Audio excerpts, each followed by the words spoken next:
Boa noite, pessoal. Vamos dar sequência ao vídeo anterior falando sobre ordenação. Só que antes eu queria frisar para vocês a importância dos 7 processos. Quando a gente pensa nos 7 processos mentais matemáticos, a gente fala, isso acontece, só serve para matemática. Não. Por exemplo, quando eu peço para um aluno meu classificar algo lá num texto de história, classificar, né, encontrar os principais pontos, e ele não consegue fazer isso, significa que ele não teve, olha que louco, ele não teve um bom processo, não passou pelo processo de forma devida lá na matemática. Ou, por exemplo, quando eu peço para um aluno meu, agora, vocês, por exemplo, lerem um artigo e encontrarem os principais conceitos do que se fala esse texto, quais são os principais objetivos desse texto, e vocês não conseguem trazer para mim de forma correta, aconteceu uma lacuna lá na matemática. Ainda, quando eu passo para um aluno fazer um texto de português, né, escrever uma redação, e ele não sabe agrupar, bom, eu vou começar pela introdução, então eu coloco essas ideias aqui. Isso tem mais a ver com a introdução. Agora, isso aqui me agrupa outras ideias, isso aqui parece mais com desenvolvimento e finalmente a conclusão. Se eu não consigo agrupar as minhas ideias, eu também estou lá, eu novamente, passando por um erro no meu processo matemático, tá? Então eu não consigo classificar, que é um processo que a gente já viu, não consigo ordenar o que veio primeiro, e assim também, por exemplo, no ensino das ciências, quando eu não consigo correlacionar os órgãos no corpo humano, né? Não consigo o que vem antes, o que vem depois. Enfim, serão lacunas que o aluno vai levar para a vida inteira, porque existe uma correspondência neural entre esses processos e todos os demais conteúdos.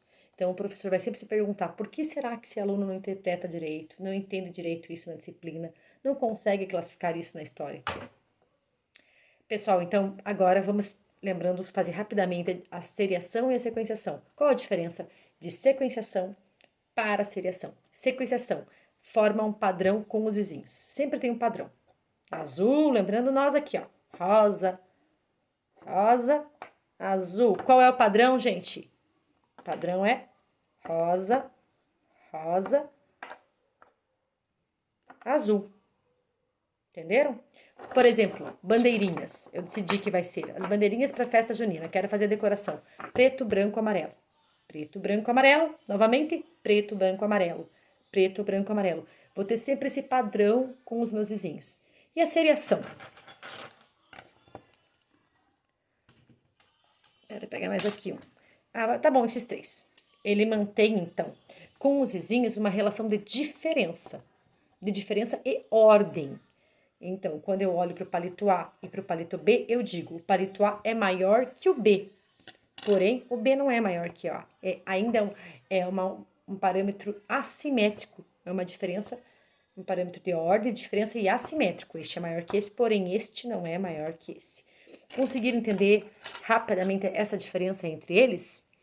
Então, a partir daí, a seriação eu posso trabalhar, a seriação não, a ordenação eu posso trabalhar na seriação e na sequenciação, e isso vai me dar, por exemplo, na sequenciação, com o aluno, a diferença para ele entender o valor posicional. Por exemplo, 36, 63. São os mesmos números? Sim, são os mesmos números, mas não estão na mesma sequência, portanto, são valores diferentes. E a sequência mais conhecida no mundo, né, é a sequência numérica. 1, 2, 3, 4, 5 é uma sequenciação. Por quê? Porque é 1 mais 1 que dá 2. 2 mais 1 que dá 3. Eu tenho uma sequência, né? Eu tenho uma ordem com o meu vizinho, eu tenho um padrão que corresponde com o meu vizinho.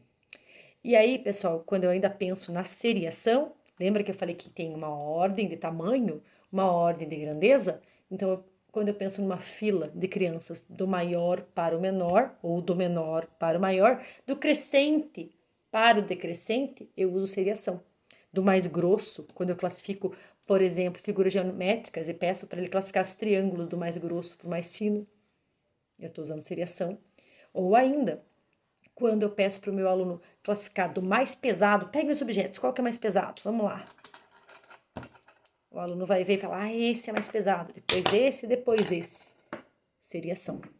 Agora, se eu pedir para ele fazer uma pulseira em sala de aula com continhas, vermelha, amarela, eu defini para ele antes a sequência, né? Eu estou trabalhando então com uma sequência definida com um padrão com relação aos vizinhos. Eu estou trabalhando o quê?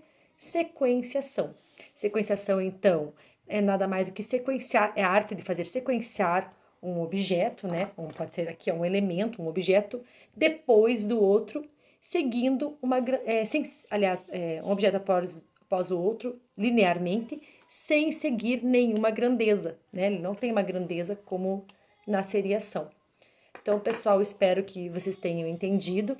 Na próxima aula vamos ver mais exemplos, mas é isso a diferença. Um beijo!